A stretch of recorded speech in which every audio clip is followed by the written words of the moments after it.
And so that's why I tell agents all the time, don't worry about the product, because if you feel like you need to go out there and learn about all the products and every annuity and every, index that every annuity has, and really get into, like at an engineering level, what annuities, you will never start. Yeah.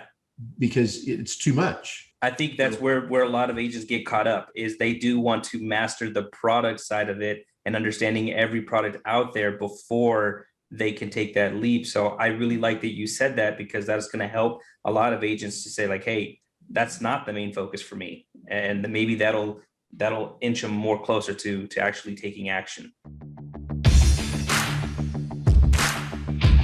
Hey, what's up, everybody? Today I have a real special guest, Mr. Ron Ray. He's been in the industry for 13 years now, and we're going to have a great conversation today regarding annuities and how you can use Medicare as the foot in the door to talk about annuities. So Ron, thanks for coming on today. How are you doing? Hey, Eric, I'm doing great. Thank you.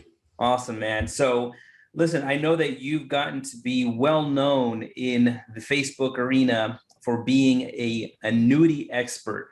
And I believe that you have a couple of amazing resources that are available to people who want to understand annuities better, because there's a lot of trepidation. There's a lot of fear out there from insurance agents who don't want to bring up annuities because they're nervous they're going to do something wrong and somehow mismanage their clients' money. So I want to have a little conversation with you today to try to help allay those fears so that more insurance agents in the Medicare space or even in the under 65 health space, that they're going to want to pick up this new skill set, because it's something that's really needed in the industry right now. Wouldn't you say?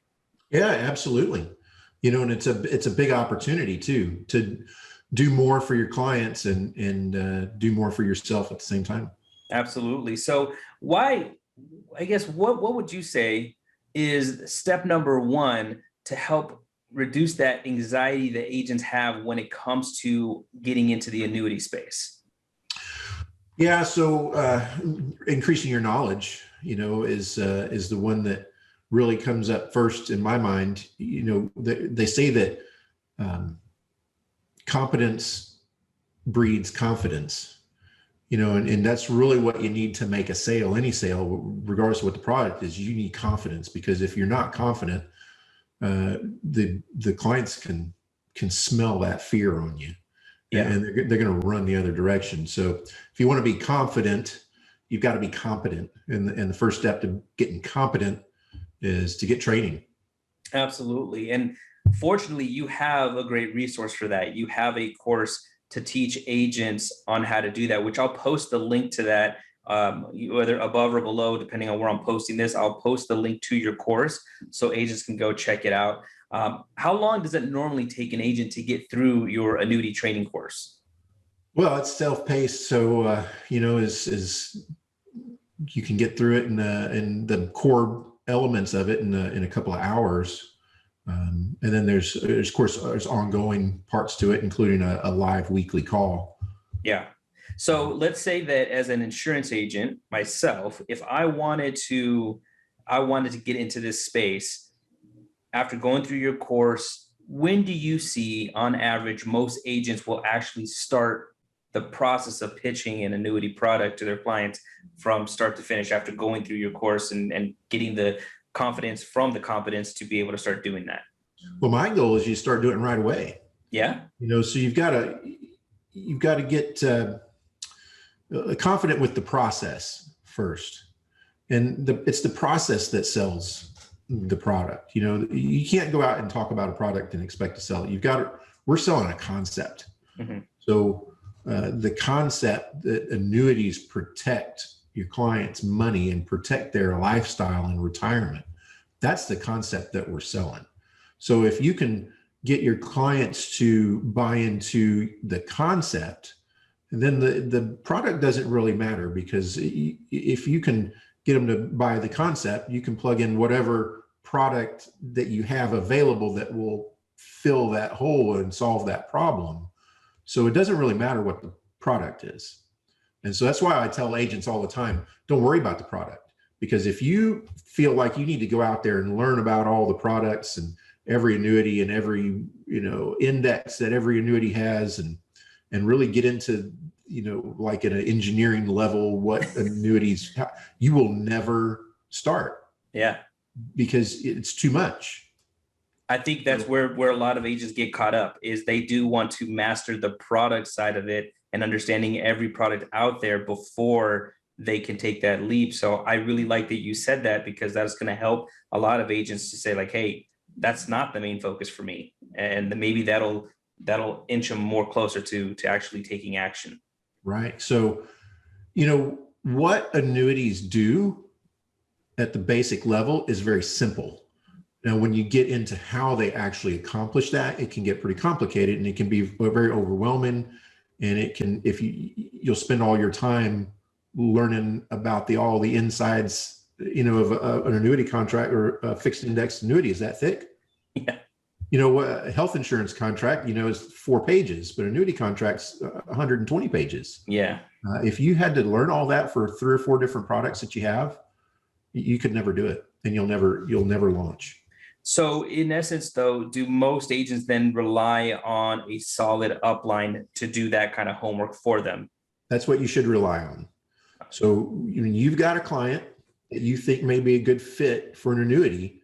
You need to bring that case to your upline or to your FMO and let them plug you into a product. They're the ones that get paid to have the product knowledge. And they're the ones that get paid to coach you through making the sale. I like that. That's what you pay them for. Yeah. And it's a different approach to what we're traditionally used to in the Medicare realm, because we're used to being the product expert and we're used to being able to show them a variety of products. But in this arena, it is different. Now, it brings up another question. A lot of agents are trying, and are at least used to trying, to do a one and done close, meaning that on the first appointment, they're either getting a yes or no. Is it work the same way in the annuity arena? Typically not. Now, I know agents and I know sales processes that can be like that, but what I'm trying to avoid in my practice, and what I'm trying to help agents avoid doing and becoming, is a transactional salesman. Right. So even in Medicare, even if you don't do anything but Medicare, I don't want you to be a transactional commodity, because then, your clients have no loyalty. And the next time another telephone salesperson calls them, they're just going to switch to them. Whereas if you can build a relationship with your client, even if you only sell on the phone. So don't make a mistake. I'm not saying you have to meet people in person to build a relationship, but if you can build a relationship with them over the course of time, they're more likely to stay with you. They're more likely to buy more products from you, and they're more likely to refer you. And it's just overall better for everybody. Yeah. So the annuity sale should not be a one call close. It's usually 2, 3, maybe 4 if there's a complicated case. Okay. So that brings up another point you brought, that you spoke to right now. I love phone sales. It's something that I've been doing since 2008. Can annuities be sold over the phone, whereas I've always understood them to traditionally be sold in person? No, 100% absolutely can be sold over the phone. And the process is the same. Awesome. But you might have to be a little bit more polished. Yeah. Because you don't have that face-to-face, you're sitting, belly to belly at the kitchen table or at my desk connection, but the process is the same. We're going to get to know each other. I'm going to ask you a bunch of questions. I'm going to uncover what your pain points and your needs are.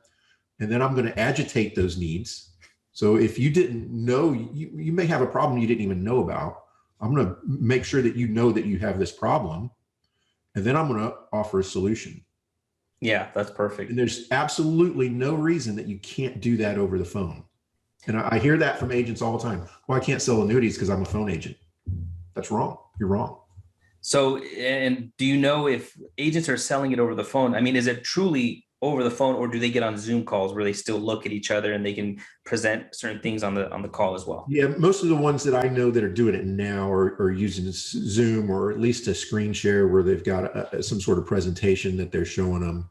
I think that's an important tool that is helpful. I don't see any reason why you can't do that now.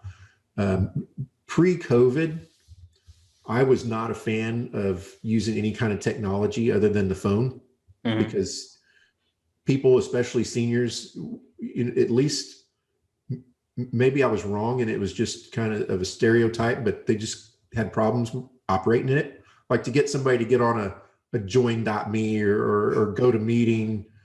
I mean, sometimes it was 20 minutes, but now they're used to it, especially Zoom. It's so easy. They go to church on Zoom. They talk to their grandkids on FaceTime. And you might be looking up their nose through the whole appointment, but at least they can see your face, right? They can see your face, your facial expressions. It's better if you can do that. Yeah. But so I mean, it's the new norm. It's the new norm. And that's something that I think a lot of people need to hear, is that you're right.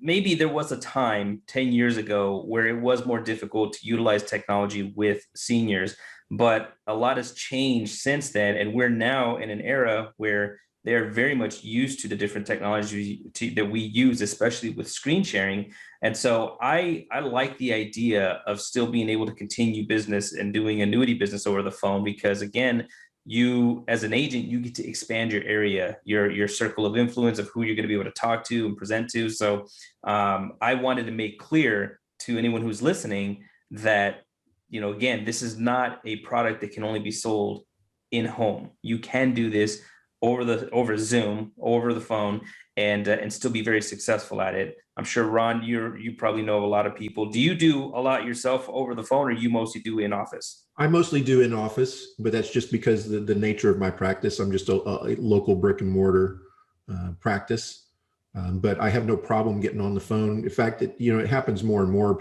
I had somebody this week said, "Hey, let's just do it on the phone. I don't like to get out and drive." Hey, no problem.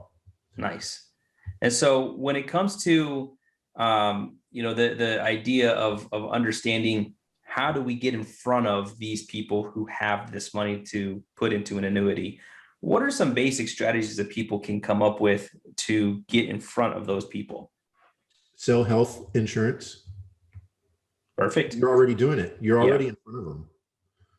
You probably you can maximize your odds by staying away from things like dual eligible, market. Yeah. That's the only one I would avoid if you wanted to make a case for financial services. But even LIS, if you want to send out an LIS direct mail campaign, you will uncover annuity money. Yeah. Now, if you're going after Medicaid, that's probably a non-starter, but LIS is a really good one. I have a couple of friends right now that are doing really good with LIS leads.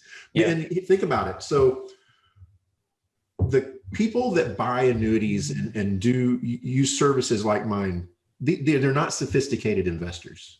These are normal, hardworking, blue collar, white collar people that worked for 30 years. They did what they were supposed to do. They saved in their 401k. They put money away in their IRAs. And now they're retired and they've got, 200,000, 500,000, $1 million in the bank in their 401k. These are not hedge fund type people. Okay. They're not sophisticated investors. They're not interested in making 25 or 30% a year anymore. They're not working anymore. They're not making any more money. They've got what they've got to live on, and they want to make sure that it lasts. Okay. This is simple investing, and they want to keep it simple. They want to make sure that they can understand it. So if you think about the person that we're marketing to, the person that are buying, the people that are buying these products, they're frugal people. They're not living extravagant lifestyles. So if they get a black and white card in the mail that says, "Hey, you may qualify for some extra Medicare benefits," they're going to send that in. Yeah. Because they like to save money. And so don't think that only poor people send in LIS cards. That's smart. I think that a lot of people immediately associate it with poor. And, what do you think about talking about annuities and financial planning with the final expense demographic? They're similar, aren't they? Yeah, I think so. I don't end up selling a lot of final expense.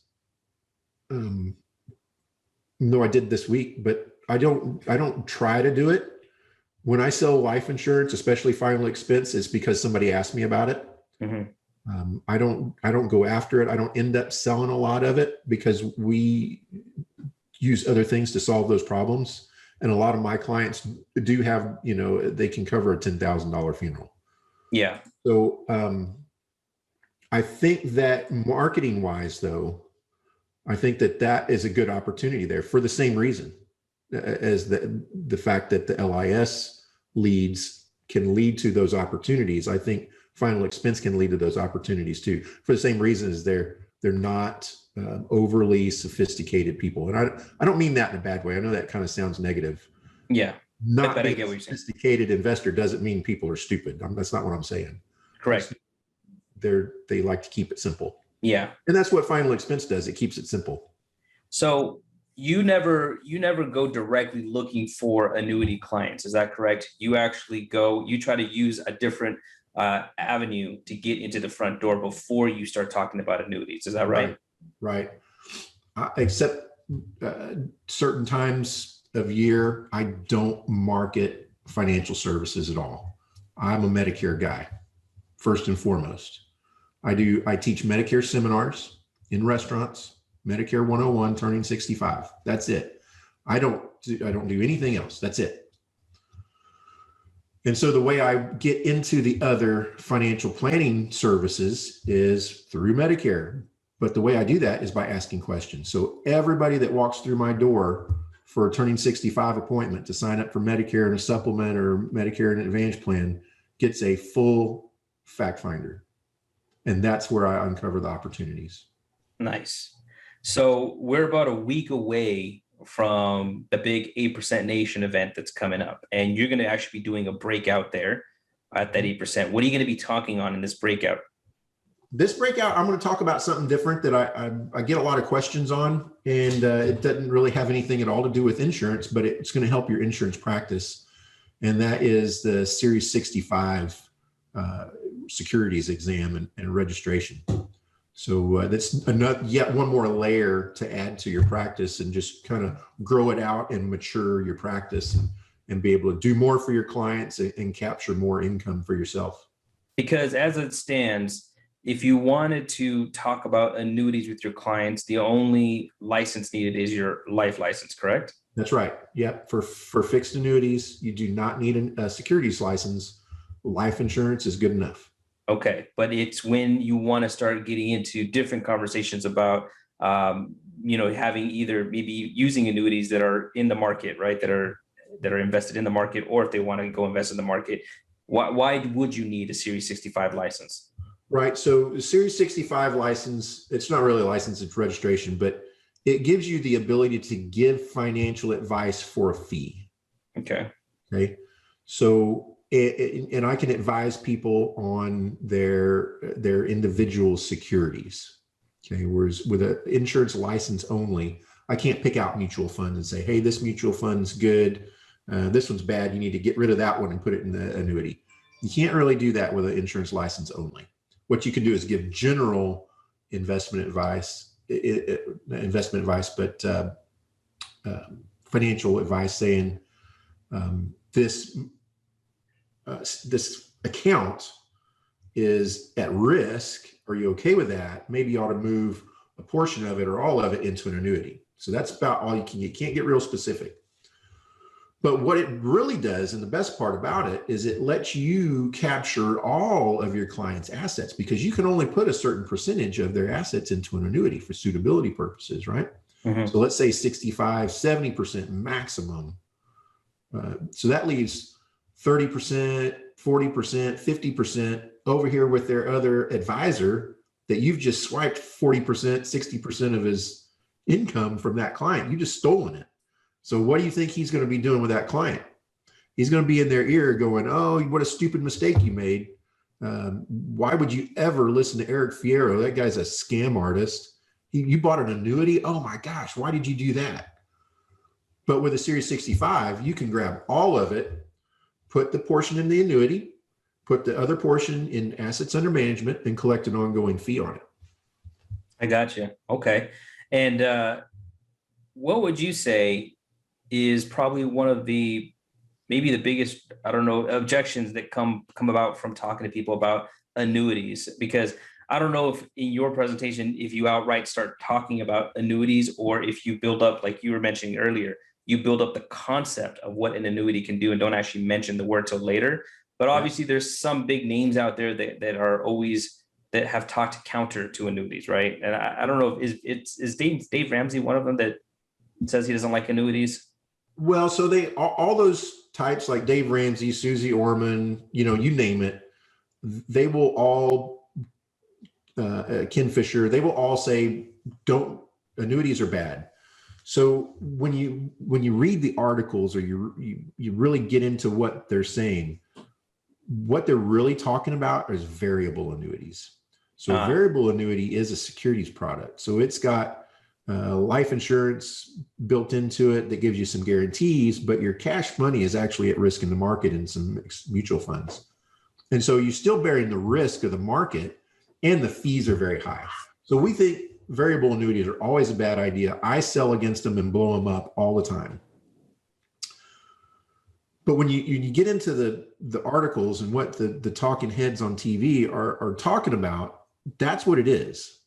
And even if you read, like Susie Orman's a very good example. It's actually in one of her books that says, I can never recommend a variable annuity. However, I think inside a certain account, I'm not going to misquote the book, fixed index annuity could be a good choice. Now, a lot of the people that you hear giving annuities a bad rap don't make that distinction. They just plug all annuities into the same category. Right. So to kind of make for those who don't know, to make the distinction real quick, in a variable annuity, all of your money is at risk, so that even if the market goes all the way negative, you could potentially lose all your cash that's in that annuity. But with a fixed index annuity, those are designed where you can actually participate. Although you don't get all the gains of the market, you can participate in a percentage of it, but it does protect you so you can't lose. Right. There's no downside. Right. Okay. And I just wanted to make that clear for the audience who doesn't know, so that they were aware of the difference between the two. So the conversation you're going to have at 8% then being on the Series 65 license, because you're trying to help agents to take it even a step further, that if they've already incorporated annuities into their practice, that this is another good way where you can continue to manage the other portion of the money that you didn't capture earlier. That's right. Yep. It's just rounding it out. So a lot of annuity advisors will be afraid that, if they add a securities license, it's going to hurt their annuity business. But actually, and in my experience too, it increases it, because I'm able to do more for the clients. It's the same concept in insurance. The more lines of insurance that you can get with them, the more they're going to give you and the longer they're going to stay with you. So I kind of use an analogy. I just want to put a big warm blanket around them and make them nice and cozy. And who wants to get out from under a big warm blanket, right? That's it. Well, let me ask you one final question, if you don't mind, because again, one of the things that we do look at as agents, and especially when we're looking at continually scaling our business, which means getting more clients, how, once you've written somebody on an annuity, right? We know that the payment you get for that is like a lump sum that you get up front, right? So, but how often do you need to continually service that client in the years to come? Generally just once a year. They're only getting statements once a year. And so as long as you are proactively reaching out to them and having an annual review when that anniversary date for that annuity rolls around, that's generally enough. Some clients, are more needy, more high maintenance than others. Some need some more care than others. But you can usually get away with once a year for most clients. Awesome. Well, that's definitely, I think, very doable, because that still allows you to continue to scale and pick up more clients as you go along. Yep. So to wrap things up then, it sounds to me like putting annuities into as a feather in your cap is an absolute must if you already have a life license. It's something that is not difficult to do. And the biggest takeaway that I got from this is that you don't need to be the expert in every product out there annuity wise. You just need to allow your upline, your FMO, to do that work for you, because they're skilled. They're highly skilled. They have tons of tools. They can look at a variety of products based on the variables you've collected. Let them figure out what's best. They give that to you and then teach you how to present that to your client so you can make the close. Yep. And then right. You see those fat $40,000 checks like Ron posted the other day. Yeah, they're not all like that, but that one I felt like I needed to post that and just hopefully inspire somebody. I don't know. Yeah, well, I'm saying it doesn't come off as bragging. No. Well, it'd be bragging if you post it every single time you close, but I think you don't do that. That's not your style. So I think it's one of those things that it does exactly what it was meant to do, and it gets people to scratch their head and say, "Huh, am I leaving money on the table? Like, should I be doing this too?" Right? You get them asking the right questions that lead to them wanting to learn how to do this and get into business. So again, Ron, thanks so much for being on with me. I'm going to post a link to your course. So for anybody who wants to learn how to get into this business, Ron has put together a great course that teaches you how to do that. And so I'm going to post a link that you can go check it out. And that way, if you wanted to get into this business and offer this as another feather in your cap, another income revenue source, and a better way to continually help your clients, this is the way to go. So Ron, again, thanks so much for being on with me today. We look forward. I'm going to see you at 8%. I'll be there next week as well. So I'll drop in and see you at your breakout event. Yeah. Thanks, Eric. Thanks for having me on. Awesome, man. We'll see you guys on the next one. Hey, thanks for watching the podcast. If you like the content, please hit the like button, subscribe to the YouTube channel. That way you can get notified when more new content comes out. We'll see you on the next one.